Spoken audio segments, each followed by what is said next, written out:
कि बेटा मैं जिस जगह पे टोपी रख दूं ना वो जगह हमारी होगी। अगर आप अपनी टीम बना लेते हो, ड्रीम 11 पे नहीं बेटा, मैं वो टीम की बात कर रहा हूं जब आप जो है जिस दिन ऐसा हो जाता तो भगत सिंह जैसे जो है ना हजारों शेर जन्म लेते वहां पे।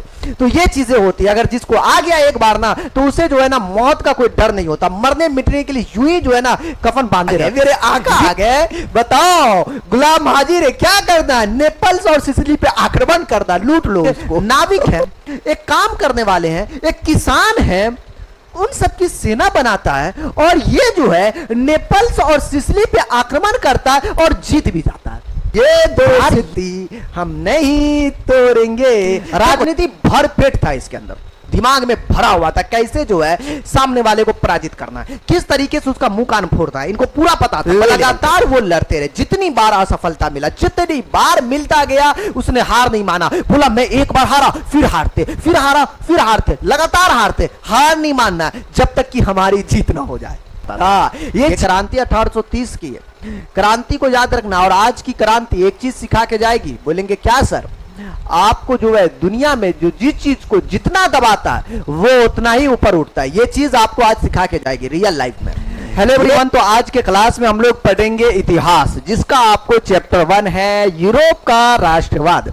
दोस्तों इसे हम लोग एक क्लास में समझने वाले हैं। जी हम एक क्लास में जो है पूरा का पूरा हम लोग यूरोप के राष्ट्रवाद को समझेंगे बड़े प्यारे अंदाज में और मजा आ जाएगा, क्योंकि हम लोग समझते हैं कौन सी अंदाज में, यूनिक सर के स्टाइल में। दोस्तों आज का जो सेशन है बहुत प्यारा होने वाला है। इससे पहले आपको जो है राजनीतिक शास्त्र हुआ, या इससे पहले आपको जो है अर्थशास्त्र, भूगोल सभी पर हो चुका है, सबका फर्स्ट चैप्टर हो चुका है। दोस्तों अब बचा हमारे पास हिस्ट्री, मतलब आपको इतिहास की दुनिया। अगर आप देखिएगा तो इतिहास की दुनिया में हमारे पास तकरीबन टोटल जो चैप्टर आते हैं वो आपको 8 चैप्टर आते हैं, जिसमें पहला चैप्टर है कि यूरोप में राष्ट्रवाद। दोस्तों ये जो है ना बीटीसी बुक, मतलब आपको बिहार बोर्ड वाले बुक से ही है और उसी पैटर्न पे बड़ा मजा आएगा और काफी आनंददायक वाला चैप्टर है। अगर हिस्ट्री को, मतलब आप जो है इतिहास को एक अलग वे में अगर आप पढ़ते हो तो ये आपको बोरिंग नहीं लगेगा, सच बता रहा हूं, वरना आपको ये बहुत ज्यादा आपको बोरिंग कर देता है। दोस्तों तो बोलेंगे सर आप बताइए ना कौन सा वो तरीका जिससे बोरिंग से हटना पड़ेगा। भाई इतिहास में खो जाओ, ठीक है, गैरीवाल्डी में खो जाओ, ठीक, तो इन सब में जो है आपको खोना पड़ेगा, इन सब की दुनिया में जाना पड़ेगा और फिर जो है इसका आनंद उठाना पड़ेगा। दोस्तों तो चलिए मैं आपको पहले समझा दूं, इसमें जो है कुल महादेश की बात करेंगे। देखिए पहली बात यूरोप में राष्ट्रवाद है, तो यूरोप की बात करेंगे ना, तो यूरोप और हमारे पास एशिया ये सब चीजें, तो असल में ये यूरोप क्या है। देखो बात ये है कि पूरी दुनिया में जो है, पूरी दुनिया में टोटल महादेश जो है 7 गो, क्या गो महादेश है, 7 गो। असल में जो है दोस्तों कि जैसे हमारे पास एशिया, देखिए एशिया हम ज्यादातर इसीलिए याद रखते हैं कि भाई एशिया में हम लोग आते हैं, एशिया महादेश में, और एशिया महादेश में भैया 49 गो तकरीबन आपको 50 गो देश आता है, ठीक है। एशिया हुआ, अफ्रीका हुआ, उत्तरी अमेरिका हुआ, दक्षिण अमेरिका हुआ, अंटार्कटिका हुआ, यूरोप, ओशियाना, या फिर इसको ऑस्ट्रेलिया भी कहते हैं, ऑस्ट्रेलिया के साथ अन्य भी आपको आता है, ओशियाना भी कहते हैं। दोस्तों हमारे पास जो है ये तकरीबन 7 महादेश है और आज हम लोग पढ़ेंगे कौन सा महादेश, यूरोप। यूरोप को हम लोग पढ़ेंगे और इस यूरोप में जो है आपको राष्ट्रवाद कैसे फैला उसकी बात करेंगे। गुरु राष्ट्रवाद क्या होता है मैं डिस्कशन करूंगा, इसका आपको टेंशन नहीं लेना है, ठीक है। बोलेंगे ठीक है सर, आगे चलते हैं। ये चीज है, पहली बात इसमें बात कर लेते हैं कि यूरोप की बात, उससे पहले थोड़ा सा एशिया के बारे में जान लेते हैं, ठीक है, क्योंकि यूरोप को तो जान ही रहे। एशिया में टोटल कितने देश है पहले वो जान लो। देखो बाबू आपको जो एशिया में मान्यता प्राप्त स्वतंत्र देश 49 है, कुल मिला के देखा जाए जिसको मान्यता प्राप्त तो वही आपको देश है, देखा जाए तो यही 49 देश है, ठीक है। वैसे कहीं पर आपको 50, 51 भी, 53 भी दिख जाता है तो वो अलग चीजें हैं। जैसे ताइवान और फिलिस्तीन का मसला है, इसमें जो है अगर इन दोनों को जोड़ दीजिएगा तो आपको कितना हो जाएगा 50 या फिर आप 51 इसको कह सकते हैं। इसलिए आप कहीं और भी देखोगे तो यहां पर आपको 50 देश भी कहते हैं। तो किसी को आपको जो है अंतरराष्ट्रीय स्तर पर बोला कि तू देश है, किसी को नहीं दिया गया, तो वहां पे थोड़ा सा मामला अटका हुआ है। वैसे देखा जाए तो 49 आपको जो है मान्यता प्राप्त आपको देश है। तो बोलेंगे गुरुजी ये तो एशिया की बातें थी। जी हाँ बिल्कुल, ये हमारे एशिया महादेश में हम लोग आते भाई साहब, हमारा भारत आता है, इंडिया, पाकिस्तान, चाइना सब यहीं पे आता है। अब बात करेंगे यूरोप। दोस्तों अब यूरोप में जो है तकरीबन 50 देश होते। कितना यूरोप में ये यूरोप की चीजें, यहाँ तकरीबन आपको जो है 50 देश होते हैं। इसमें भी जो है अब देखो लफड़ा वाला चीज है, जैसे 44 की राजधानी यूरोपीय महाद्वीप में है। इसका मतलब जो है कुल मिला के 44 देश को मान्यता आपको प्राप्त है। बाकी का जो है ना किसी को दिया जा रहा है, किसी को नहीं दिया जा रहा है। रूस का भी चक्कर है कि रूस यूरोपो में है, एशिया में है, तो वहां भी मैटर चल रहा है, तो ऐसा चलता रहता है। चलिए छोड़िए, तो कुल मिला के देखा जाए तो यहाँ 44 बोलेंगे, ठीक है। अब हमारा जो चैप्टर है वो चैप्टर का नाम है क्या चीज, यूरोप में राष्ट्रवाद। दोस्तों देखो, यूरोप में राष्ट्रवाद को समझना है तो पहली बात यूरोप का राष्ट्रवाद को समझना पड़ेगा होता क्या है। उसके बाद हम लोग राष्ट्रवाद की बात करेंगे गुरु। बोलेंगे सर अभी तक हमने जो हिस्ट्री को पढ़ा देश व देश की बात की है, इससे तो लग रहा भाई साहब ये तो बड़ा कमीना चीज होने वाला, बड़ा कमीना पंथी वाला दिखेगा सर, बड़ा महंगा पड़ जाएगा अगर ऐसे देखे तो। देखो यार मैं बता रहा हूँ, मैं पहले भी बता रहा हूँ कि अगर आप जो है हिस्ट्री को आप बोरिंग समझ कर और आप एक इससे लुल के तरीके से देखिएगा तो मजा नहीं आएगा, उसे इंटरेस्टिंग वे में देखना पड़ेगा। देखो राष्ट्रवाद की बात कर रहा, राष्ट्रवाद देखो यार, राष्ट्रवाद एकदम सिंपल सी बात किया जाए तो जिसे अपने राष्ट्र के प्रति प्रेम हो, लबेरिया लबेरिया समझते हो। बोलेंगे गुरु जी इस जमाना में लबेरिया ना समझेंगे, ऐसा लव सभी समझते, बाकी कुछ और नहीं समझते हैं, हम जानते हैं आजकल के बचवा का। तो देखो असल में यह है कि अगर राष्ट्रवाद की बात किया जाए तो बाबा राष्ट्रवाद एक ऐसी भावना है जो लोगों को एकजुट करती है। जब लोग एक रहते हैं तो उन्हें अपने देश के लिए प्यार होता है, एकता की भावना पैदा होती है, ठीक है। लोगों की सोच और राजनीति को बहुत प्रभावित करती है। बड़ा प्यारा सा डिफिनेशन था ये। आप राष्ट्रवाद को अलग अलग तरीके से आप लिख सकते हो, राष्ट्रवाद क्या है अलग अलग तरीके से भी आप कह सकते हो। और मेरे भाषा में भैया राष्ट्रवाद उसे कहेंगे जिसको अपने देश के प्रति लबेरिया है, मतलब प्यार है, मोहब्बत है, इश्क है, समझ रहे हो। तो ये वाली बातें हो गया तो वो क्या बोलेंगे भाई, वो आपको राष्ट्रवादी ये सबसे बड़का कहता है। अरे हम सबसे बड़का राष्ट्रवादी, नेता सब नहीं कहता जी, अरे हम राष्ट्रवादी तो हम राष्ट्रवादी है कहता है ना, तो वही वाली बात है। तो राष्ट्रवाद का मतलब प्रेम, ठीक है, किसके प्रति, अपने देश के प्रति। चलिए गुरुजी ये बात हमको यहां पर समझ में आ गया जी। अब इसमें हम लोग आगे बात करेंगे दोस्तों, राष्ट्रवाद की भावना का बीजारोपण किस तरीके से हुआ। माय डियर अब हम बता दूं कि जो राष्ट्रवाद की जो है भावना का बीजारोपण का जो चक्कर है वो बड़ा प्यारा है जी। देखो यार मैं बता रहा हूं कि राष्ट्रवाद एक ही बार में नहीं फैल गया कि आया यूरोप में जो आ लिए भैया हो चला गैरीबाल्डी अले नेपोलियन बोनापार्ट अले ढुसुम ढुसुम करके और एक के दार में फैल गए। अरे बेटा ऐसे नहीं फैला, इनका जो है ना बड़ा लंबा स्टोरी है, थोड़ा प्यार से जो है, थोड़ा इसमें प्यार वाली बातें भी है, ठीक है। अब जैसे देखो राष्ट्रवाद की शुरुआत पुनर्जागरण काल से हुई थी। अब बोलेंगे गुरुजी आप ये बता दीजिए कि ये पुनर्जागरण काल क्या है। देखो यार 14वीं और 17वीं शताब्दी में एक जो है ना आपको कार्यक्रम रखा गया था, कार्यक्रम, ठीक है। और इस कार्यक्रम के तहत जो है ना लोगों में जो है थोड़ा बहुत जो है एकदम कुछ होता है ना यार, भावना जागने लगता है कि यार दूसरे का गुलामी, यार हम उसके अधीन है जी, राजा के अधीन है, उसके अधीन है, एक रहता ना यार हम लोग भी आजाद रहे, एकदम स्वतंत्र है, ऐसा भावना, ठीक है। तो ये जो है 14वीं और 17वीं शताब्दी में यूरोप में एक सांस्कृतिक धार्मिक जो है ना आंदोलन हुआ और तथा युद्ध हुए, उन्हें पुनर्जागरण काल कहा जाता है, ठीक है ना। इसे आपको इसीलिए कहते हैं कि यहीं से जो है आपको बीजारोपण जो है ना यूरोप में आपको चालू हो गया, यहीं से स्टार्टिंग पॉइंट यही है दोस्तों।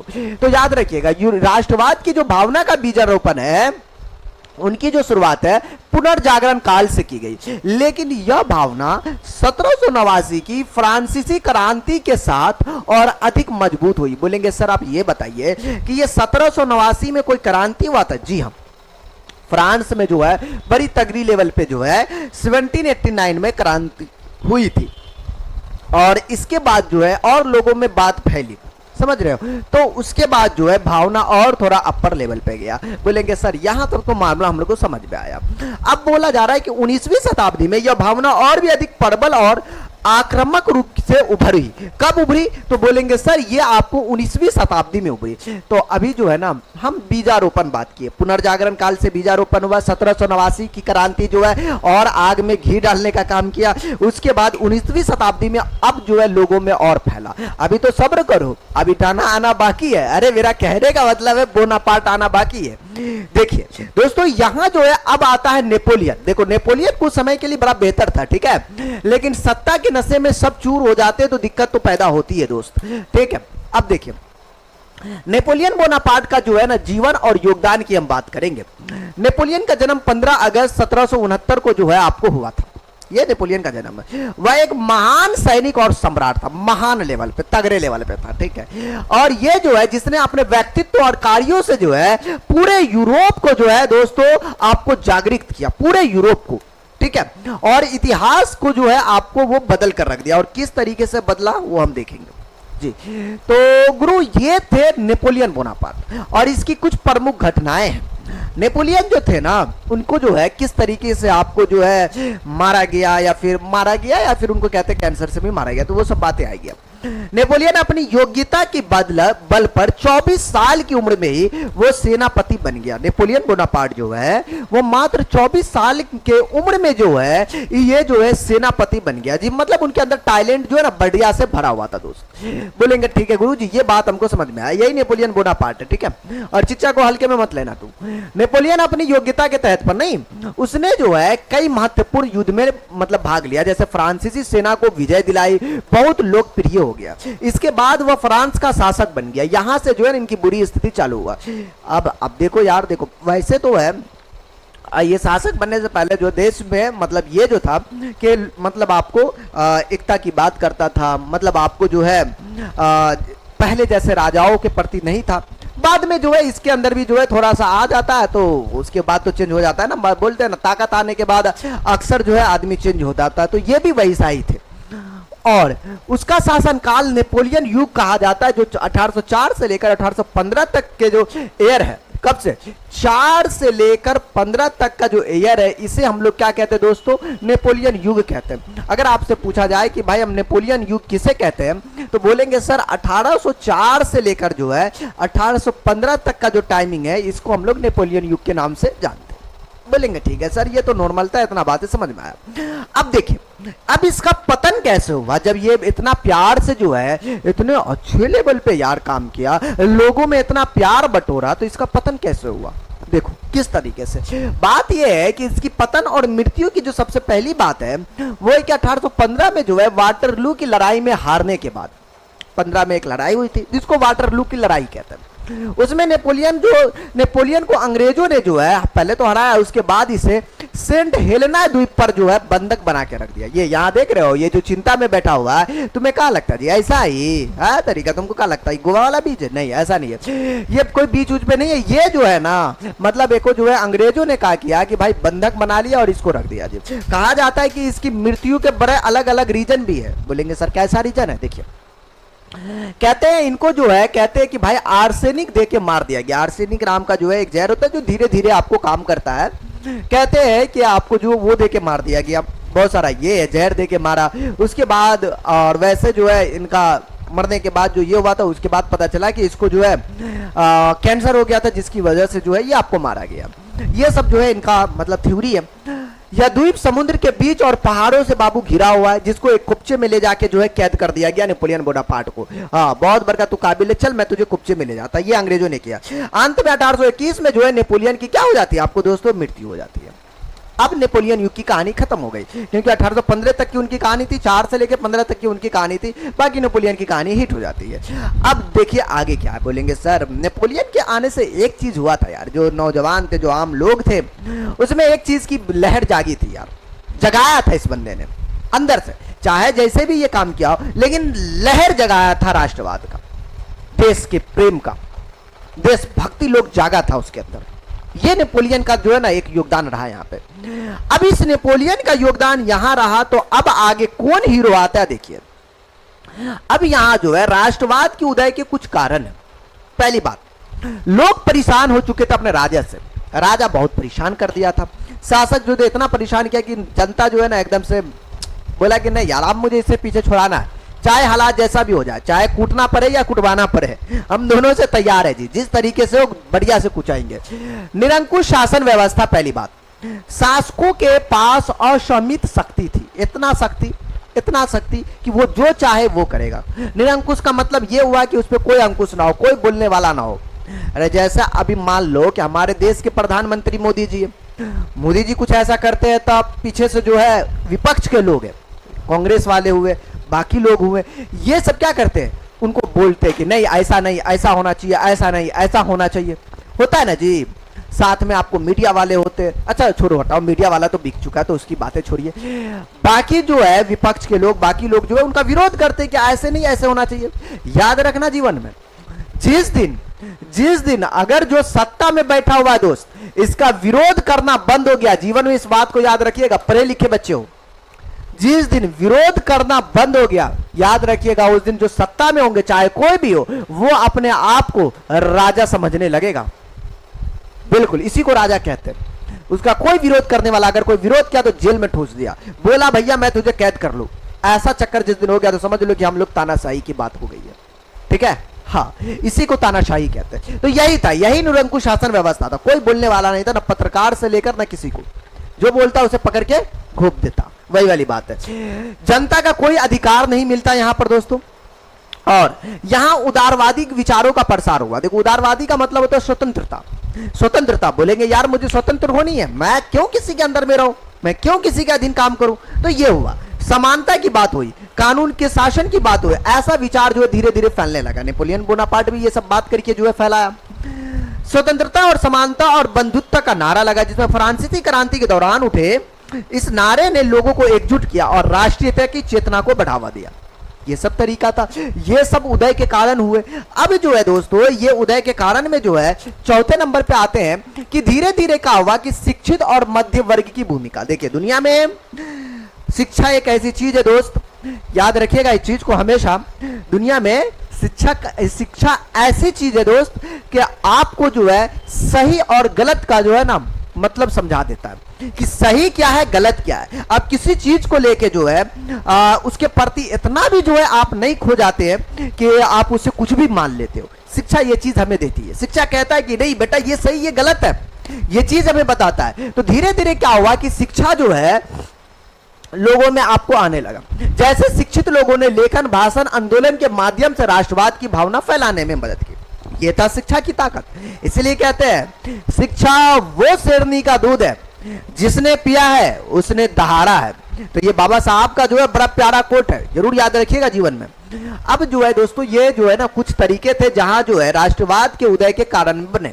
अब बात करेंगे यूरोप में राष्ट्रवाद की क्रमिक विकास। देखो क्रमिक का मतलब होता है लगातार विकास। पहला तो था भाई पुनर्जागरण काल, उसके बाद आया फ्रांसीसी क्रांति 1789 की। ये क्रांति के तहत जो है स्वतंत्रता और समानता की बात होने लगी, जनता में राष्ट्रीयवाद की मतलब राष्ट्रवाद की भावना का चेतना जागने लगा। उसके बाद नागरिकता संहिता 1804 में आया था, नेपोलियन द्वारा लागू किया गया समान कानून। उनके बाद जो है थोड़ा सा और जो है मतलब भावना जगा, अरे यार सबको समान, सब आदमी समान है तो समान चीज हो रहा है, समान मतलब बराबर हक मिलना चाहिए। अब इसके बाद जो है दोस्तों इसके बाद बढ़ावा मिला। इसके बाद जो वियना संधि 1815 में हुआ, इसके तहत जो है फिर से लोगों में जो है और भावना जागी। नेपोलियन की हार के बाद पुराने राजशाही शासन को बहाल किया गया। जैसे नेपोलियन हार गया, सत्ता से गद्दी छोड़ दिया गया ना, फिर से नया राजा बना था। राजा बोला मैं तो राजा हूं बाबा, मैं जो करूंगा वही होगा जी, मैं बोलूंगा तो उठ, मैं बोलूंगा तो बैठ। वो वाला चक्कर हुआ, फिर से लोगों में यार आक्रोश आ गया जी, अरे यार इस तरीके से गुलामी जो है ना करना बेहतर है कि यार हम मर जाए। ठीक है ना, हाँ कुल मिला के ये वाली बात हो गई। 1848 की क्रांति या जो है बड़ा और अच्छा रोल निभाया। और उसके बाद जो है जर्मनी का एकीकरण हुआ 1866 से 71 में। उसके बाद जो है दोस्तों ये लगातार विकास है। इटली का एकीकरण 1859 से 71 के बीच में हुआ। और आज जो है आज का सेशन में बिस्मार्क का जो नेतृत्व की बात होगा, कावूर, मेजनी, गैरिबाल्डी, मुझे सबसे बड़ा हीरो गैरिबाल्डी लगते हैं, इसको आदर्श मानते हैं अपन भी। और ये सब जो है भाई इटली के एकजुट में जो है काफी महत्वपूर्ण योगदान दिए। ये था इनकी प्यारी सी स्टोरी। अब बात करते हैं दोस्तों जुलाई 1830 की क्रांति, जानना हमारे लिए बहुत ज्यादा जरूरी है। कौन सा? नागरिकता संहिता 1804 में हुआ था।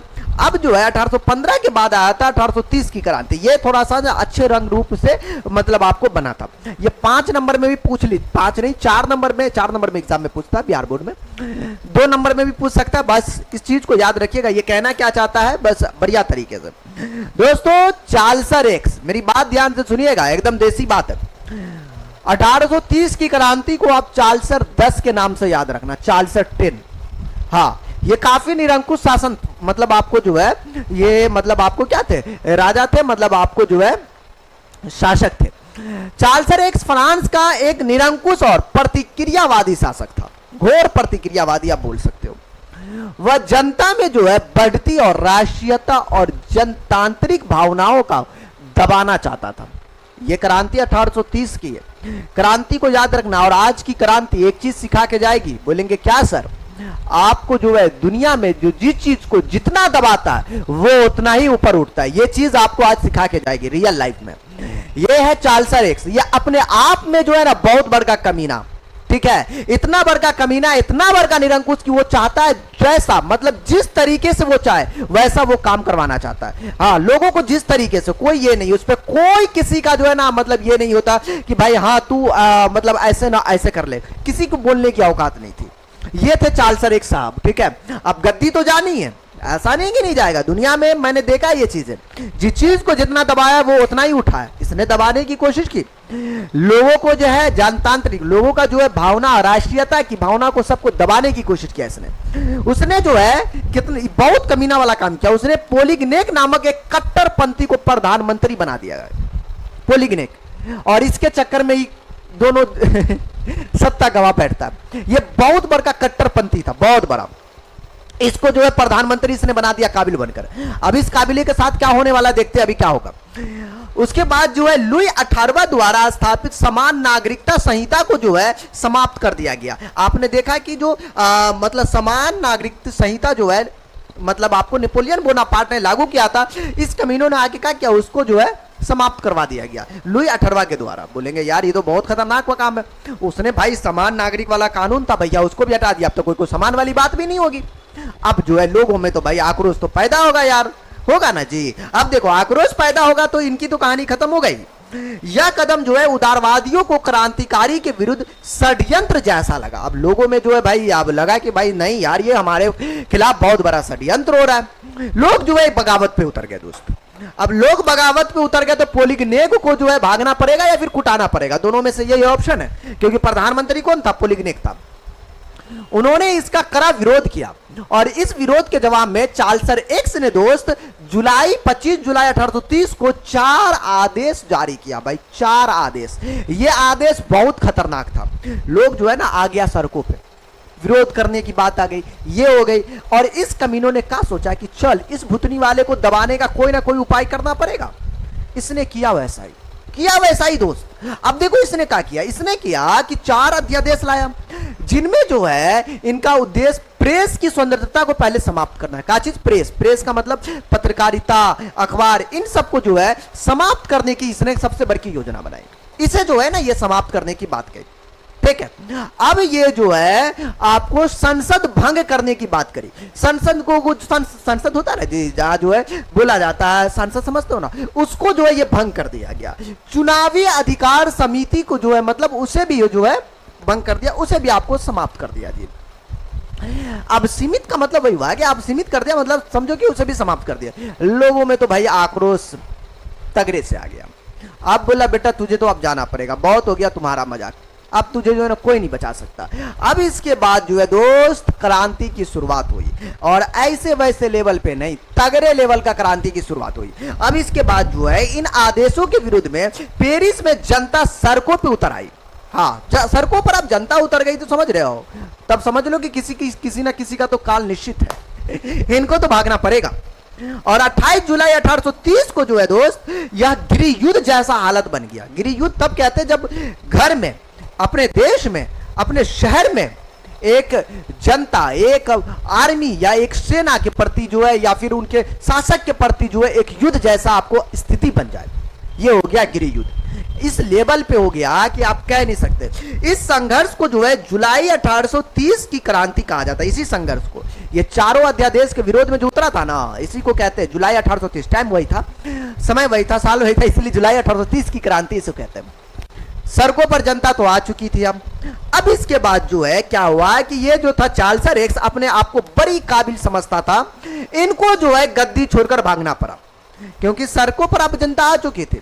अब बोला बेटा तुझे अब कोई नहीं बचा सकता हमारे से, अब तुझे मरना पड़ेगा अगर टिक गया तो। यहाँ क्या हुआ कि इसे गद्दी छोड़कर वो इंग्लैंड भाग गया, और ये सब जो थे बुर्बो वंश के शासन को समाप्त हो गया। ये सब उसी शासन में आते थे, ये राजवंश चलता आ रहा था दोस्त। इसके स्थान पर जो है एक नया आया जिसको कहते हैं आर्लियंस वंश की, जो इसमें लुई फिलिप ये सब आते हैं। लुई फिलिप को राजा बनाया गया, एक नया है। अब लुई फिलिप भागेगा यहां से, वो तो चार्ल्स एक्स था, अब लुई फिलिप को भागना पड़ेगा। जी हाँ, अब लुई फिलिप कौन है अब उससे हमको जानना। तो लुई फिलिप की नीति के बारे में अब हमको जानना पड़ेगा, इनकी नीति क्या थी। क्योंकि चार्ल्स आप देखो यार, किसी भी जो है शासक को जाने के बाद तो सत्ता चलाने के लिए कोई ना कोई शासक को आना पड़ेगा।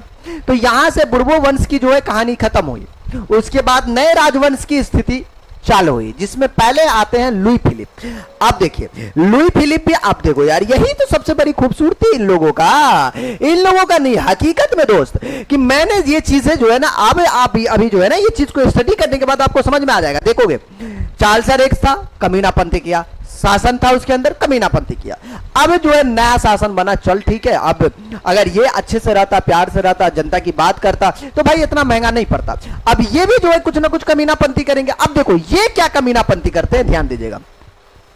लुई फिलिप को उदारवादियों, पत्रकारों और जनता का समर्थन प्राप्त है। ये बड़ी अच्छी बात, उदारवादियों मतलब स्वतंत्रता, हाँ, वैसे लोगों का जो है समर्थन था, बड़े अच्छी बात है।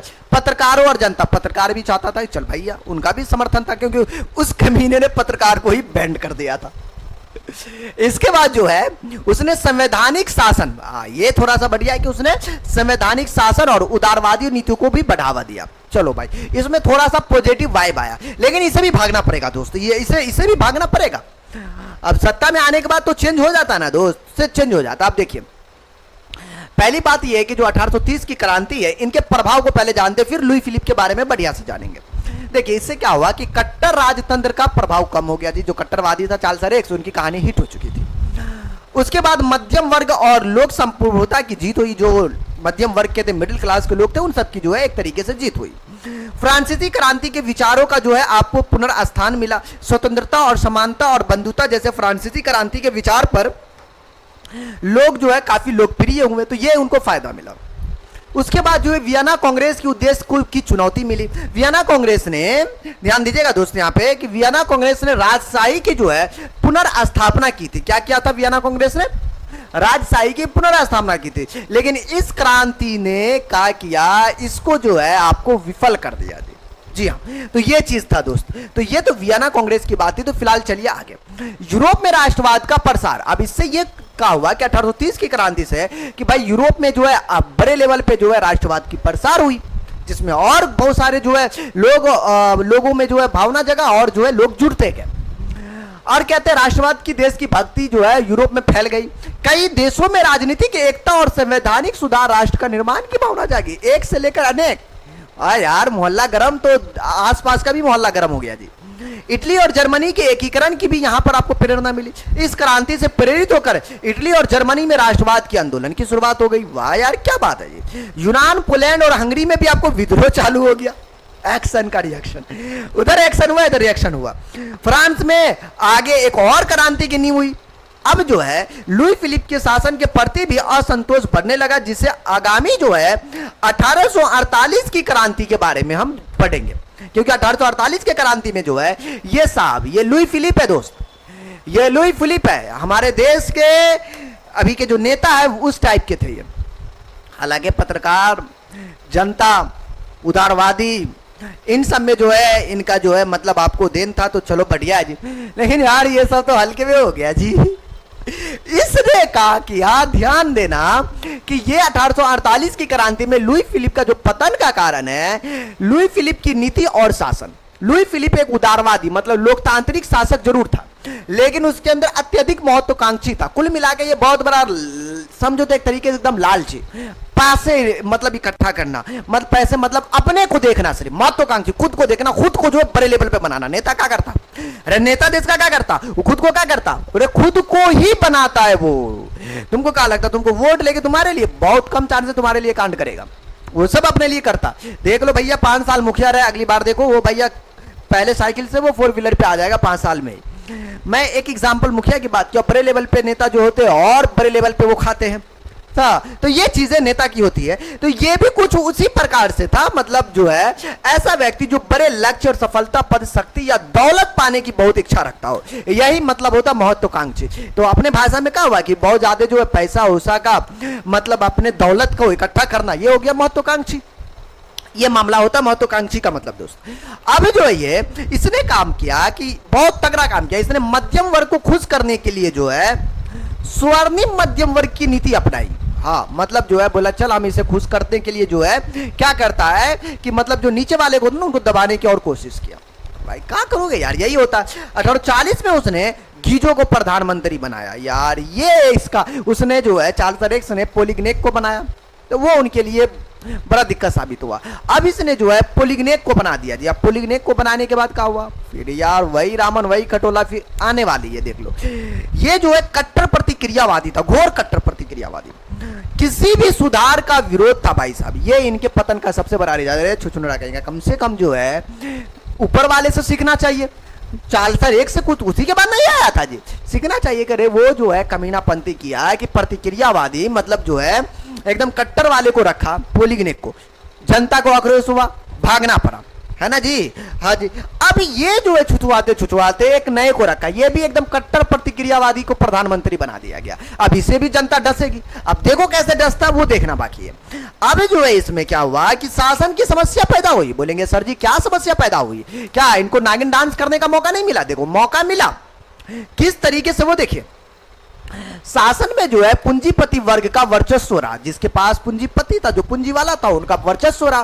क्योंकि ये जो भैया उसी लेवल के आदमी को देखता था, लोअर लेवल को तो और धसा दिया पकड़ के। रहा कौन बोलेगा जी, चलना धसाते हैं। तो ये वाला काम किया। लेकिन वे अल्पसंख्यक जो लेकिन वे भी अल्पसंख्यक थे और शासन में सक्रिय नहीं थे। शासन के पास कोई सुधारात्मक आपको योजना भी नहीं था कि चलो शासन में जो है कुछ बेहतरीन कोई उपाय लाया जाए, कोई सुधारात्मक वाला काम किया जाए, ऐसा कोई उसके पास जो है ना योजना था नहीं भाई साहब। अब जो है इसने जिसको प्रधानमंत्री बनाया था, किसको प्रधानमंत्री बनाया था इसने? बोलेंगे सर जी गीजो को प्रधानमंत्री बनाया था। गीजो के पास ऐसा कोई ऑप्शन नहीं था। बेरोजगारी भुखमरी एकदम से चरम सीमा पर पहुंच चुकी थी, बहुत ज्यादा महंगाई की मार जो है पड़ गया था।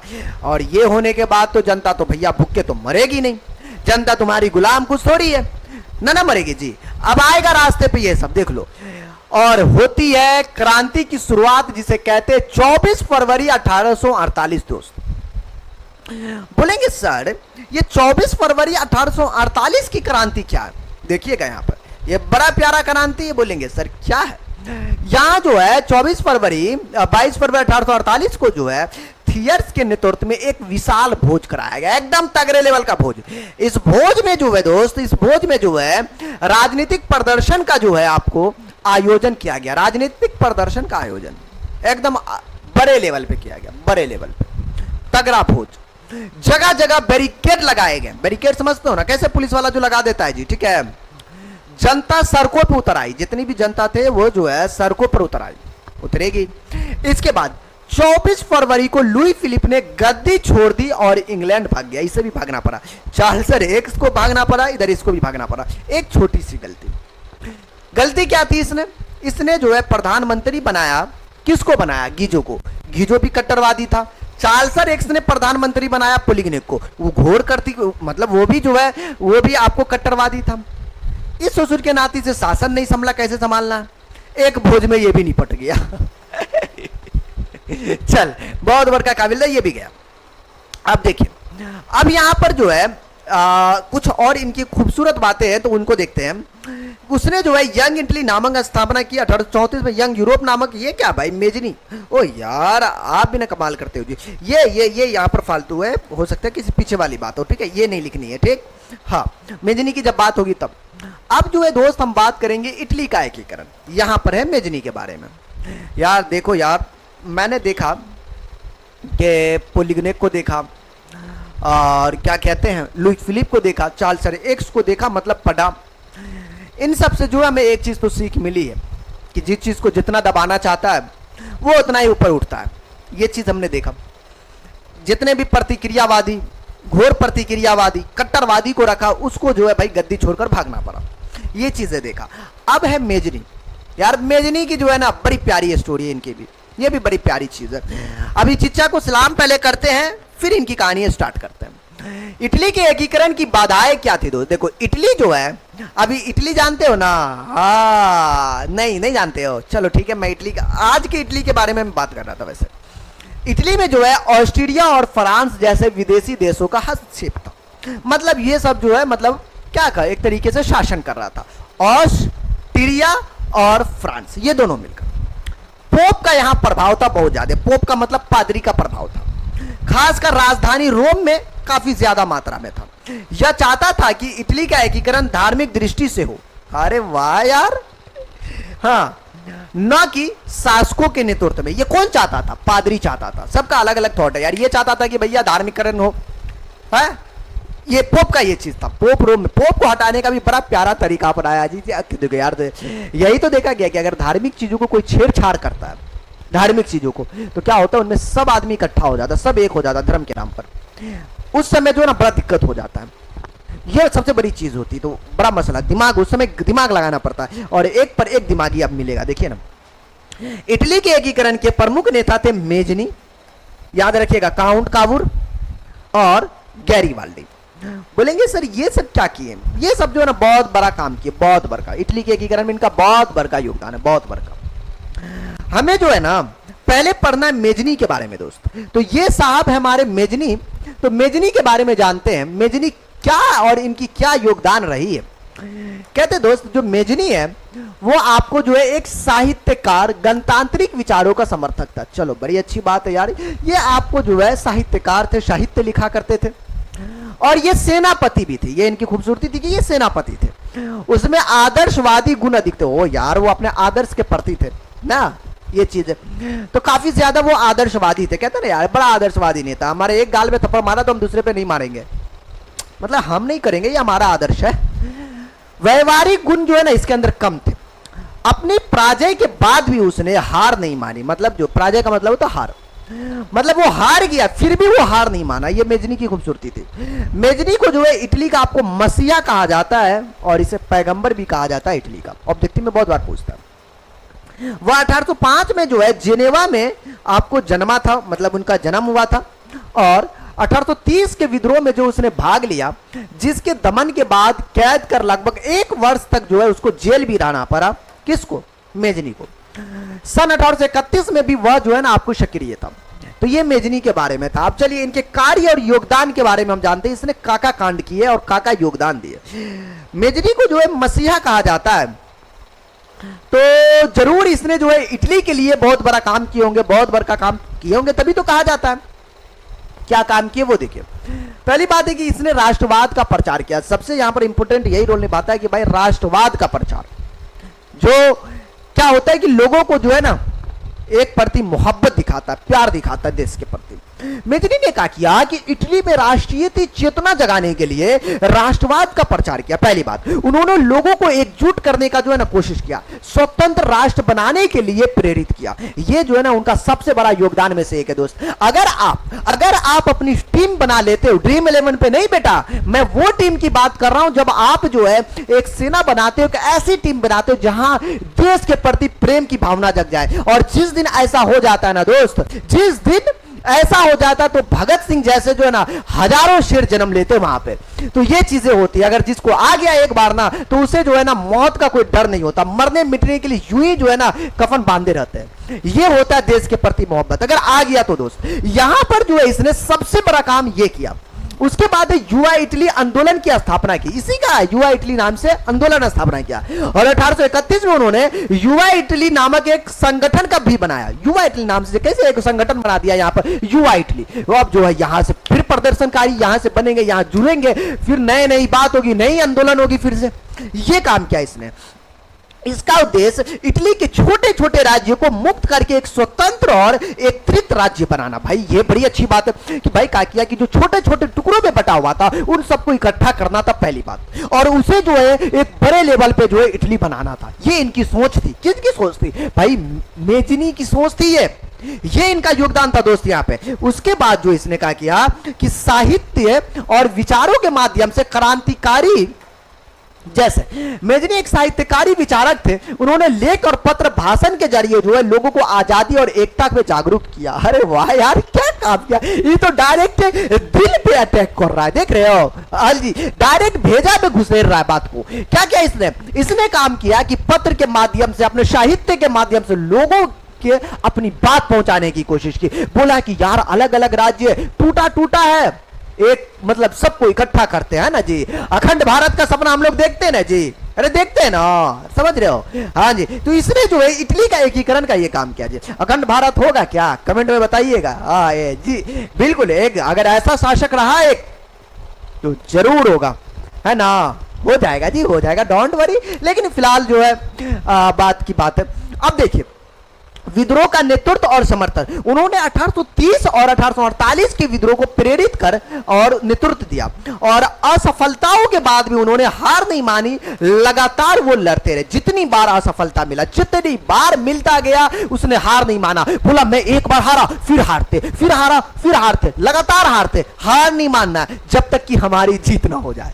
हाँ, ये जीवन में और रियल लाइफ में भी याद रखना दोस्त। आप जो है ना, एक बार हार हुई, दूसरी बार हार हुई, लेकिन याद रखना तरीका इसमें चेंज करते रहना, कुछ ना कुछ चेंज करते रहना। अपने पीछे वाले चीज को देखना कि भाई मेरी हार किस वजह से हुई है, उसके बाद फिर पॉजिटिव वे में फिर बढ़ो। मानते हैं हमेशा इंसान का जो है किस्मत एक जैसा नहीं होता, आप मेहनत बहुत करते, बहुत जगह पे किस्मत साथ नहीं देता, तो वहां से भी आपकी हार होती है। लेकिन याद रखना, अगर आप हार रहे हो इसका मतलब आप जीत के करीब जा रहे हो। इस बात को जरूर याद रखना। ये हमारे जीवन की जो है ना सबसे बड़ा लक्ष्य पाने का जो है मतलब आपको ये रहता है दोस्तों। यहां पर ये बहुत ज्यादा जरूरी है। मेजनी से हमें ये सीख मिली, वो बार बार हारता था लेकिन फिर भी वो हार नहीं माना, वो लड़ते रहा। इससे मैं मानता हूं कि वो हारने की वजह से जो है वो कमजोर हो जाएंगे, लेकिन याद रखिएगा उसके हार को देखकर जो है ना उसमें और उनके जो संगठन है उसमें नई जोश पैदा होगी। यार फिर से मुझे लड़नी है और जीतनी है, क्योंकि हमारे जो रहबर है वो हार रहे हैं लेकिन हार नहीं मान रहे।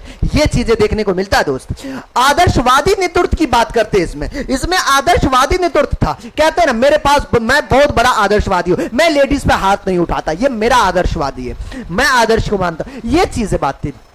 मेजनी का नेतृत्व जो है आपको क्या है दोस्त, यहां जो है आदर्शवादिता, लोकतांत्रिक और गणतांत्रिक शासन के जो है ना वो काफी लेवल पे पक्षधर थे। ये अच्छी बातें थी। वे चाहते थे कि इटली का गणराज्य बने जहां सभी नागरिकों को बराबर अधिकार मिले, हर नागरिक समान अधिकार होगा, चाहे जो जैसे भी हो, जिस जात से, जिस तरीके से भी हो, कोई दिक्कत नहीं है। किसी भगवान को माने, किसी ईश्वर को माने, कोई मामला नहीं है, सब इकट्ठा रहे, सब एक जैसे रहे। ये इटली की सोच थी, मतलब मेजनी की सोच थी। वैचारिक आधार तैयार करना, उन्होंने राष्ट्रवाद और स्वतंत्रता के वैचारिक नींव रखी जो बाद में इटली को एकीकरण में सही साबित हुई। ये तो था मेजनी का भाई बात। याद रखिएगा मेजनी के बारे में हमने इतना देखा, उसने हार नहीं मानी चाहे जितनी भी जो है उनकी पराजय हुई। अब हम बात करेंगे एक नए हीरो को जिसको कहते हैं आज की दुनिया में काउंट कावूर। दोस्त बोलेंगे सर ये काउंट कावूर चीज क्या है? देखिए मैं बताता हूं ये चीज क्या है, इसमें किस तरीके से योगदान है इनका। माय डियर, इसे कहते हैं काउंट कावूर। ये इटली में जो है सार्डिनिया पीडमाउंट का नया शासक विक्टर इमैनुअल और राष्ट्रवादी विचारधारा का था दोस्तों। ठीक है, राष्ट्रवादी मतलब प्रेम, किसके प्रति प्रेम? अरे देश के प्रति प्रेम। हाँ, यहां जो है उनकी भावना थी। अब जो है ये इमैनुअल को याद रखना भाई, ये बहुत बड़े जो है ना, बहुत बड़े सातिर और बहुत बड़े सातिर थे, बहुत बड़े सातिर दिमाग के थे ये। ठीक है, इसने कौन कौन कांड किया आप देखिए, इनके कारनामा देखो भाई, इनके कारनामा बड़े लेवल पे है। इसने जो है विक्टर ने काउंट कावूर को प्रधानमंत्री नियुक्त किया। पहली बात, किसको? विक्टर इमैनुअल ने काउंट कावूर नाम के आदमी को जो है प्रधानमंत्री बनाया। अब ये प्रधानमंत्री बनने के बाद देखिए क्या क्या देखने को मिलता है। कावूर एक सफल कूटनीतिज्ञ थे और राष्ट्रवादी आपको नेता थे। कौन? ये जो प्रधानमंत्री थे, कौन प्रधानमंत्री थे? बोलेंगे सर जी कावूर। किसने बनाया? विक्टर ने काउंट कावूर को प्रधानमंत्री बनाया। ठीक है, विक्टर इमैनुअल ने। अब देखो कावूर जो है ना बहुत सातिर थे। जैसे देखिएगा कावूर के प्रमुख कार्य दोस्त, इटली के एकीकरण में सबसे बड़ी बाधा ऑस्ट्रिया था, और वो तो हम पहले से जानते हैं। ऑस्ट्रेलिया सबसे बड़ी है, इसमें नहीं, आगे भी ऑस्ट्रेलिया जो है ना बड़ा हरामीपंती किया है। अब इसने जो है इसलिए उन्होंने कहा कि ऑस्ट्रेलिया को जो है हराने के लिए फ्रांस से दोस्ती किया। अरे वाह यार वाह, है समझ रहे हो? देखो हुआ क्या कि ये अकेला लड़ता तो हार जाता।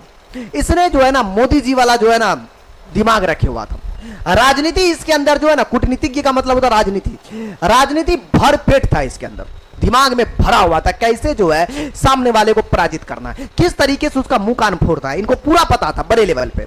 इसने काम किया कि फ्रांस को दोस्ती बनाया, और दोस्त बनाया तो ये दोस्त बाद में भी साथ देगा। अबे जो है इसने देखो दिमाग से खेला। 1853 से 54 में क्रीमिया युद्ध में कावुर ने फ्रांस के पक्ष में भाग लिया और अपनी सेना भेजा और इसके प्रति जो है इसके साथ मिलकर युद्ध लड़ा। किसको फायदा हुआ उस समय?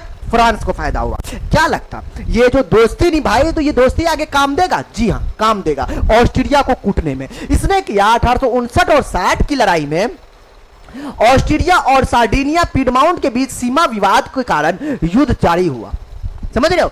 युद्ध जारी हुआ। इस युद्ध में जो है फ्रांस ने इटली का समर्थन किया। ले भैया ये दोस्ती हम नहीं तोड़ेंगे। देखो यार यहां पर दोस्ती की बात हो गई। दोस्ती ने साथ दिया, फ्रांस का इसने साथ दिया, दिमाग लगाया कि मैं इसका साथ देता हूं तो ये मेरा साथ देगा, फिर तो पकड़ के जो है ऑस्ट्रिया को घर में घुस के कूटेंगे। तो बात यहां पर पहुंची और इसने कहा किया कि जिससे ऑस्ट्रिया सेना पर जो है भारी प्रभाव पड़ा, बहुत ज्यादा लंबा लेवल पे। अब इतना लेवल में पड़ा कि भूतरी का बहुत जगह भी हार गया। लोम्बार्डी पर पीडमाउंट का कब्जा हो गया और 1860 से 61 में कावुर ने रोम छोड़कर उत्तर और मध्य इटली के सभी रियासतों पर भैया उनको इकट्ठा कर लिया, एकत्रित कर लिया। ले भैया ले राजनीति। देखो राजनीति कितना तगड़ा था। एक हार से जो है ससुर के राती को कितना गंवाना पड़ा ऑस्ट्रिया को, है ना। यहां से ऑस्ट्रिया का जो है यहां से आपको समझो कि एक तरीके से पतन हो गया। जैसे परमा, मोडेना, टस्कनी बहुत जगह जो ऐसा क्षेत्र था जिसमें कब्जा कर लिया गया। लेकिन इसमें फ्रांस का साथ था, दोस्ती का साथ था और ये दोस्ती जो है अच्छे लेवल पे काम हुआ। और ये जो है ना काउंट कावुर का योगदान था दोस्तों, और वही प्रधानमंत्री थे और उन्हीं की जो है कूटनीतिज्ञ और राजनीति वाली दिमाग थी। दोस्तों अगर मैं आपको बताऊं, कभी आप अपने आप को हार मानते हो, आपको लगता हो कि मेरी सेना कमजोर है, मेरा कहने का मतलब रियल लाइफ में मैं जा रहा हूं, आपको लगता हो कि मैं कमजोर हूं, मेरी फैमिली कमजोर है, मेरी सेना कमजोर है, मैं ये काम नहीं कर पाऊंगा, तो जीवन में एक बात याद रखिएगा। आप क्लास 10 के बच्चे और गैरीवाल्डी को एक बार दिल से जरूर नाम लीजिएगा। मैं गैरीवाल्डी को इसलिए इतना समर्थन करता हूं दोस्त कि ये कोई सेनापति नहीं है, ये कोई सेनापति नहीं है, एक आम आदमी, एक नाविक होता है। ये एक नाविक, समझ रहे हो? उनको कितना जो है हुनर होगा उस चीज के बारे में तुम सोचो। एक नाविक थे ये, और ये वो युद्ध लड़ते हैं जो मैं भी नहीं सोच सकता हूं। देखो किस तरीके से ये युद्ध लड़ते हैं, इनके लिए जो है भाई सैल्यूट है सर आपको। देखिए महान क्रांतिकारी, देखो किसी में महान लगाया ना लगाया, इसमें महान लगाया गया, ग्रेट। महान क्रांतिकारी गैरीवाल्डी ने शस्त्र और क्रांति के जरिए दक्षिणी इटली की रियासतों को एकत्रित करने और गणतंत्र स्थापित करने का प्रयास किया इसने। यार कहते ना यार, इंसान जैसा भी हो, हर आदमी को सेना में हो कोई जरूरी नहीं है, नहीं, अगर उसके अंदर जज्बा है ना तो यार यूं ही जो है ना हम लोग लड़ सकते हैं, मार सकते हैं, ऐसा ही तो जज्बा होना जरूरी है। और ये सेना में नहीं है फिर भी। गैरीवाल्डी पेशे से एक नाविक थे, पेशे से एक नाविक थे दोस्त। हाँ जी, ये नाविक समझते हो ना, हाँ, नाव खेपने वाले थे ये। गैरीवाल्डी पेशे से एक नाविक थे। शुरू में मेजनी के विचारों का समर्थक, वही मेजनी, वही चिच्चा की बात कर रहा हूं, उनके समर्थक थे। क्यों? क्योंकि उसने कभी हार नहीं मानी है जीवन में। हालांकि उसकी हार बार बार हुई है लेकिन फिर भी हार नहीं मानी है। ठीक है, ये उनके समर्थक थे ये, इसलिए तो भाई जीते। पर बाद में कावुर के प्रभाव में आकर संवैधानिक राजतंत्र का पक्षधर बन गया। कौन कावुर? प्रधानमंत्री वाला कावुर, काउंट कावुर की बात कर रहे दोस्त, जिसने क्या किया, ऑस्ट्रिया को कूट के फ्रांस के साथ मिलकर एकत्रित किया, वो वाली कावुर। अब बात करते, उसने अपनी स्वयं सेवकों की एक शस्त्र सेना बनाई, स्वयं सेवकों की, और अपने सेनापति के साथ सिसिली और नेपल्स पर आक्रमण किया। देखो भाई, इनके पास ऐसा कुछ था नहीं, इनके जो साथी थे, जो इनके जो है स्वयं सेवक थे, इनको जो है ना मिलाया, मिलाने के बाद जो है ना एकदम से समझो कि इनकी लंगड़ी घोरी, इनको ट्रेंड किया इसने। उसके बाद जो है ना यार ये युद्ध में कूद पड़ा, और मैंने सोचा यार कि यार एक लंगड़ी घोरी, एक ऐसी सेना जो आपको जो है मतलब स्वयं सेवक, मतलब आपको जो है एक नाविक है, एक काम करने वाले हैं, एक किसान है, उन सब की सेना बनाता है और ये जो है नेपल्स और सिसिली पे आक्रमण करता है और जीत भी जाता है। यार ये चीज देखकर मैं जो ना भाई सोच में पड़ गया यार कि एक ऐसे इंसान भी जीत सकता है। हा? यार इसके अंदर जज्बा कूट कूट के भरा होगा ना। हा? तभी तो जीतने का जो है मतलब आपको जो जुनून था और जीत भी गया। और हालांकि ये चाहता तो और भी जगह जीत सकता था। देखो इसने जो है युद्ध किया और ये साहब ने जीत भी लिए और इन इलाकों की जनता जो है एक्चुअली बुर्बो राजवंश के निरंकुश शासन से तंग थी। गैरीवाल्डी की सब समर्थन बन गई। मेरे रहबर आ गए, मेरे आका आ गए। बताओ गुलाम हाजिर है, क्या करना, नेपल्स और सिसिली पे आक्रमण करना, लूट लो उसको। देखो गैरीवाल्डी ने वहां गणतंत्र स्थापित किया और विक्टर इमैनुअल के प्रतिनिधि के रूप में वो सत्ता संभाली। ये थे गैरीवाल्डी दोस्त। और गैरीवाल्डी तुमको क्या लगता है ये सत्ता में रहेंगे? नहीं दोस्त, ये गैरीवाल्डी सत्ता में नहीं थे। ये जो है ना ये क्या किए, ध्यान दीजिएगा माय डियर। ये 1812 में गैरीवाल्डी ने रोम पर आक्रमण करने की योजना बनाई और मुझे लगता है रोम जो है ना पोप के प्रभाव में था ना। अगर गैरीवाल्डी रियलिटी में ग्राउंड लेवल पे आके फिर से योजना जो बनाई थी और रियलिटी पे अगर आक्रमण करते ना तो मुझे लगता है कि उसे भी जीत लेते। राजधानी रोम भी ये जीत सकते थे क्योंकि यार इनके अंदर जज्बा था। जज्बा होना जरूरी है हालांकि शरीर जैसा भी हो। देख रहे हो तो ये चीजें था। कावूर ने इसका विरोध कर दिया। कावूर जो है एक तरीके का वो भी बहुत तगड़े लेवल का कूटनीतिज्ञ था। तब वो प्रधानमंत्री जो है काउंट कावूर बना, वो बड़े तगड़े लेवल, वो जानता था कि अगर कुछ ऐसा अनबन हो गया, रोम में प्रभाव था पोप का, पादरी का, धार्मिक वाली बात ही थी। ये सोचकर जो है ना बोला चलो रुक जा अभी तू। विक्टर इमैनुअल ने गैरीवाल्डी को दक्षिणी क्षेत्र का शासक बनने का प्रस्ताव दिया। उसने बोला नहीं बेटा मुझे नहीं चाहिए, मुझे नहीं बनना शासक, मुझे नहीं बनना। इस गैरीवाल्डी ने साधारण किसान जैसा जीवन बिताना पसंद किया। वाह यार सैल्यूट है सर, सैल्यूट है आपको, सैल्यूट है। सत्ता का उनको नशा नहीं था दोस्त, इनके लिए मैं सैल्यूट कर रहा हूं उनको, ठीक है। और 1870 से 71 में फ्रांस और पर्सा के युद्ध के कारण फ्रांस पोप को संरक्षण नहीं दे सकता है। अरे वाह, तब फ्रांस जो है पोप को संरक्षण नहीं दिया, जिसके कारण जो है विक्टर इमैनुअल ने इस मौके का फायदा उठाया। अरे वाह यार, अपनी जो है पोप को राजमहल में छोड़कर बाकी रोम पर इटली को मिला लिया और उसे अपनी राजधानी बना लिया। वाह यार वाह वाह वाह वाह, अच्छा बात यार, अच्छा बात, बड़ा अच्छा दिमाग लगाया इसने। इसने क्या किया, जो पोप थे उसे राजमहल में कैद कर दिया गया, तू रहा यहां, ताकि उसके भड़काव से जनता जो है भड़क सकती थी। कैद कर लिया गया, बाकी जगह को मिला लिया गया। इससे क्या फायदा हुआ कि उतनी वाले को तो बाद में संभालिए लेंगे, बाकी जो है अभी मिला लेते, क्योंकि फ्रांस पर्सा के बीच में युद्ध हुआ, फ्रांस बुरी तरह वहां पे हार गया, उसको तो छोड़कर जाना ही था। ये सबसे बड़ा फायदा था। पोप ने खुद को वेटिकन सिटी के किले में जो है बंद कर लिया। चल तू वही में बंद रहा, वही में भलाई भी है। तो ये थे दोस्त, ये जो थे यार Garibaldi, count Cavour, Victor Emmanuel, इन सब की बातें थी और साथ में मेजनी की। और यही तीनों मिलकर जो है, चारों जो भी थे वो मिलकर जो है इटली का एकीकरण किया और इटली जो है एकीकरण हो पाया दोस्त। लेकिन बाकी ये एक और जिसको कहते हैं क्या चीज, जर्मनी। जर्मनी का एकीकरण भी जरूरी है दोस्त। सर कैसे होगा जर्मनी का एकीकरण, कौन कराएगा? इसमें तो आपको गैरीवाल्डी नाम की चिच्चा थे, इसमें कौन है? इसमें एक और है जिसको दुनिया कहती है बिस्मार्क। चलिए दोस्तों, अब हम बात करेंगे जर्मनी के एकीकरण के खलनायक, मसीहा, हीरो, उसकी बात करेंगे। ये बात करते हैं इटली के एकीकरण के दौरान ही जर्मनी क्षेत्र में भी समान प्रक्रिया चल रही थी। दोनों देश का एकीकरण साथ ही साथ हुआ। ऑटो वन बिस्मार्क, नाम याद रखिएगा इसका, ये वो बिस्मार्क है, ये टोपी वाले बिस्मार्क की मैं बात कर रहा हूं, ठीक है। हाँ जी, इसकी कहावत है, सीरियस नहीं है, इनकी कहावत है कि बेटा मैं जिस जगह पे टोपी रख दूं ना वो जगह हमारी होगी। ये तो कहावत है। फिलहाल देखिए इनके अंदर जो है ना बड़ा अलग लेवल का इसके अंदर भी जज्बा था।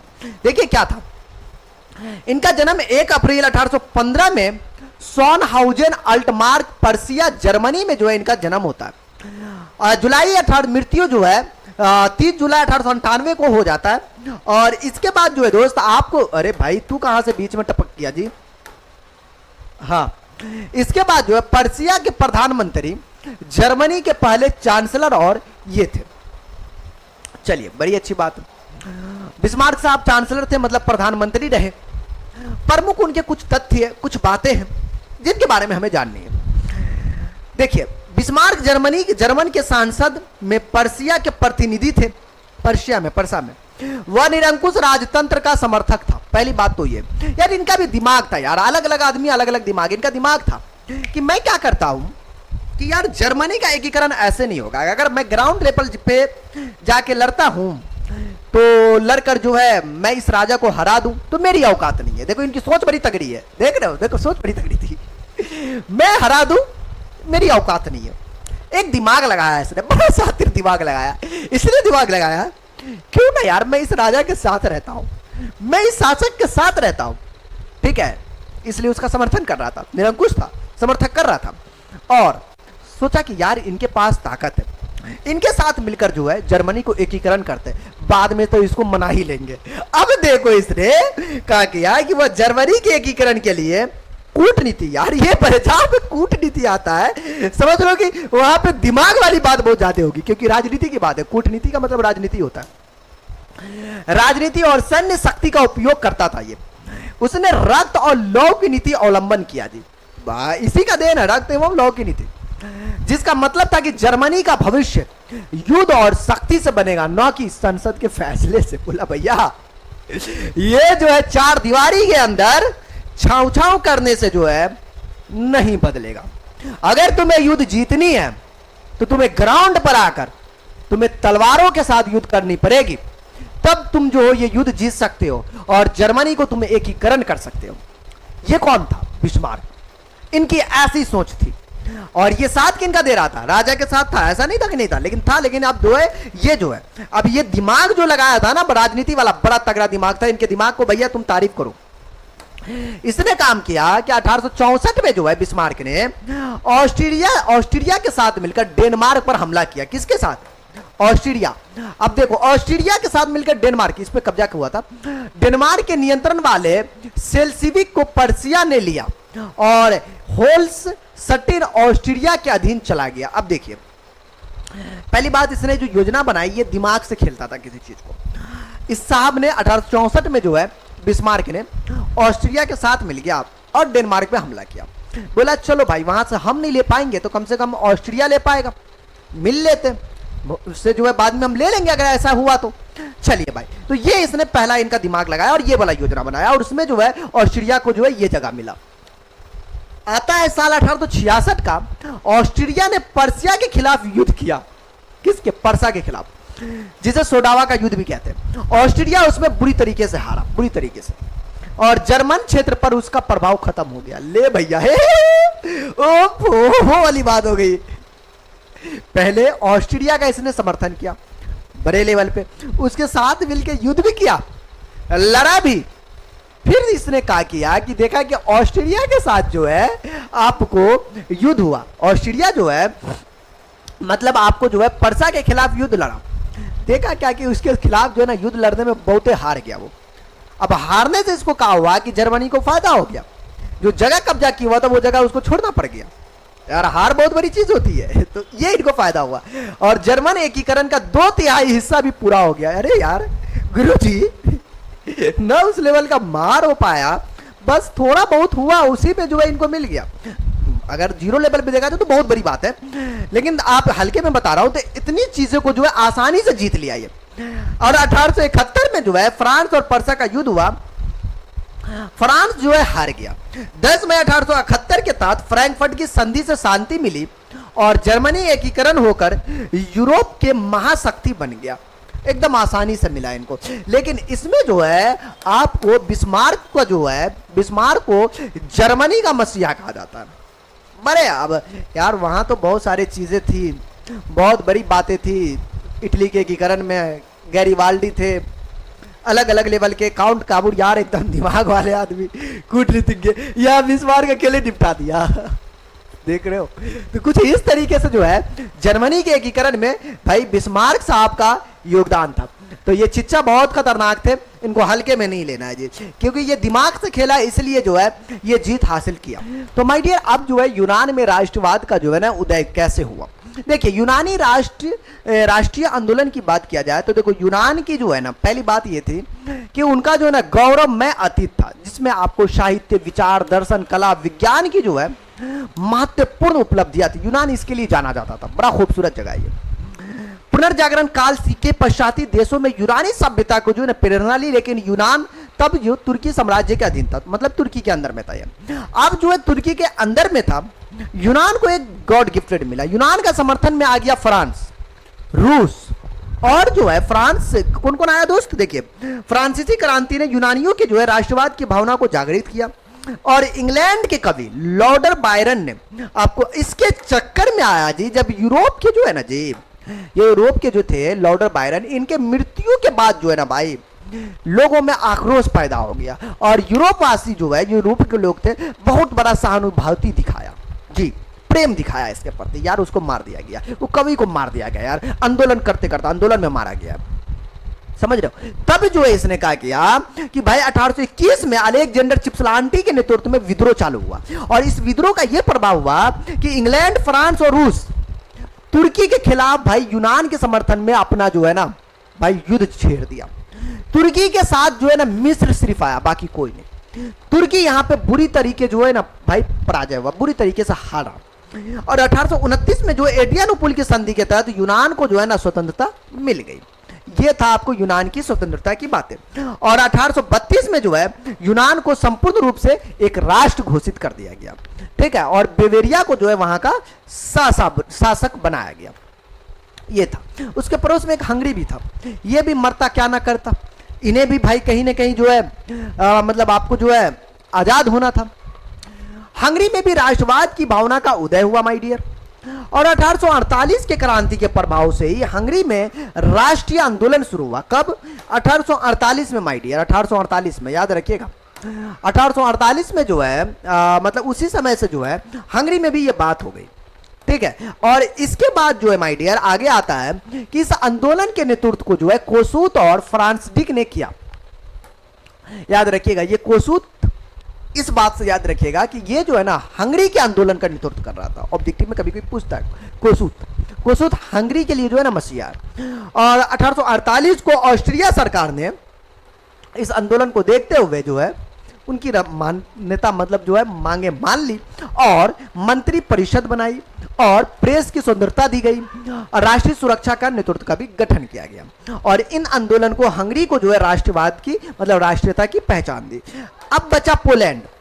पोलैंड जो है, पोलैंड उस तरीके से विद्रोह में तो माय डियर आपको नहीं हो पाया, लेकिन देखिए पोलैंड की क्या स्टोरी है दोस्तों। ये भी उनके पड़ोस के हैं, आस पड़ोस के जितने भी है सबको जो है कहीं ना कहीं आपको राष्ट्रवाद जागी जाता है। वही बात है, क्रांति है 1830 की क्रांति के प्रभाव को केवल जो है फ्रांस या फिर इटली तक सीमित नहीं रहा दोस्त, ये जो है बल्कि पोलैंड में भी राष्ट्रवादी की भावना को आपको जागृत किया।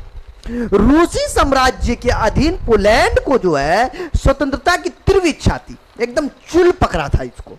अब इसने काम किया कि भाई जो रूस के खिलाफ जो है मतलब ये जो है पोलैंड ने उदारवादी और राष्ट्रवादी के रूस के विरुद्ध जो है आपको प्रारंभ किया, मतलब विद्रोह कर दिया।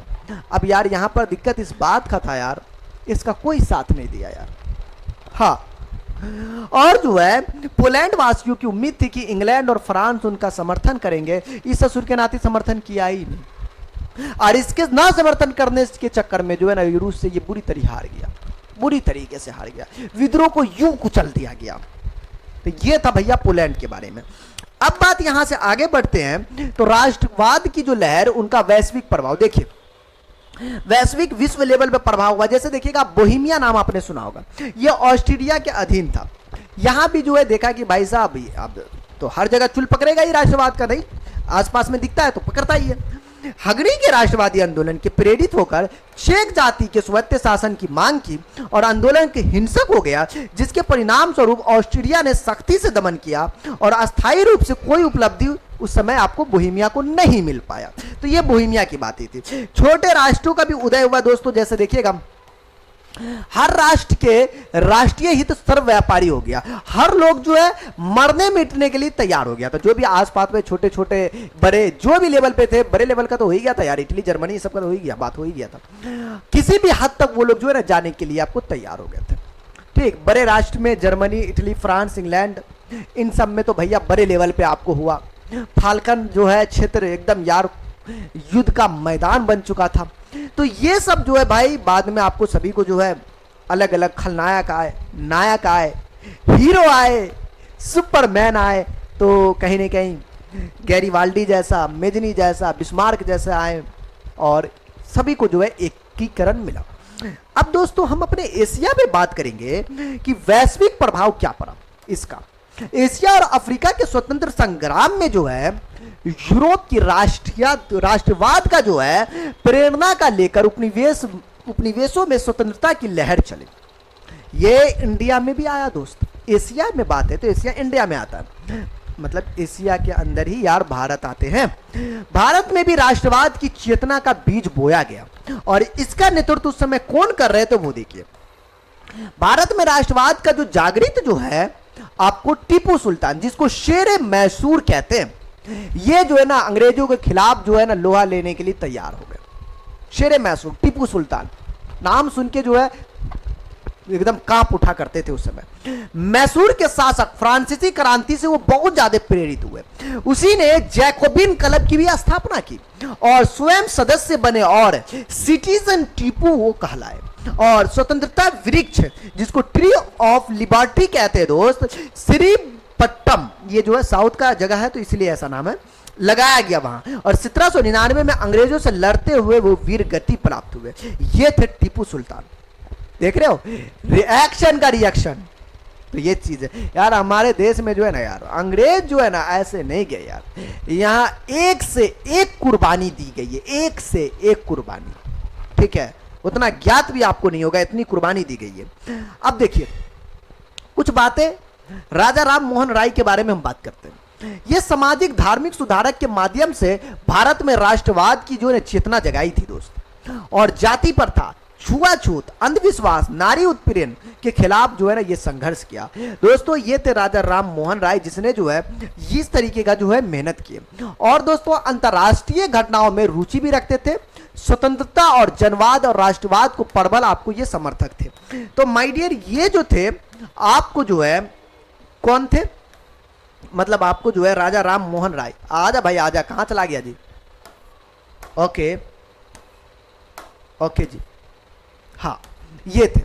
तो माय डियर आज का जो क्लासेस था हिस्ट्री, जिसमें हमने जर्मनी से एकीकरण से लेकर यूरोप के राष्ट्रवाद की पूरी स्टोरी को देखा, अपने भारत में भी कैसे लहर जागा उनको भी देखा।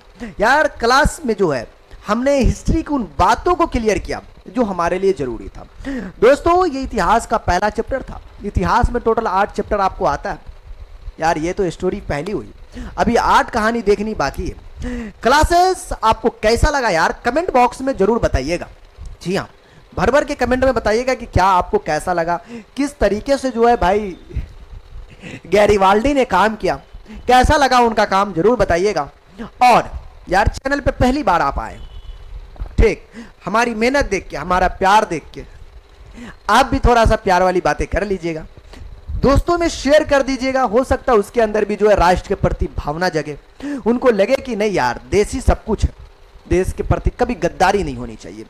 तो ये सब देखेगा तो देश के प्रति किसी को निगेटिविटी नहीं आएगा, हमेशा पॉजिटिव ही रहेगा। देश के प्रति होनी चाहिए मोहब्बत।